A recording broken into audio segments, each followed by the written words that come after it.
This is the parking brake switch for vehicles with an electronic parking brake. Pull this switch to apply the parking brake.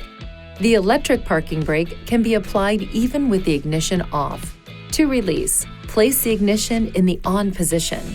Then, with your foot on the brake pedal, push down on the parking brake switch. The electronic parking brake also has an automatic release function. This can be activated by pressing down on the accelerator while the engine is running, seatbelt is fastened, and the transmission is in the drive or reverse positions.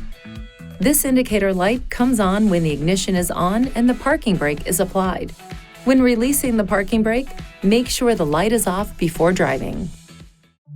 Please see your owner's manual for important safety information, system limitations, and additional operating and feature information.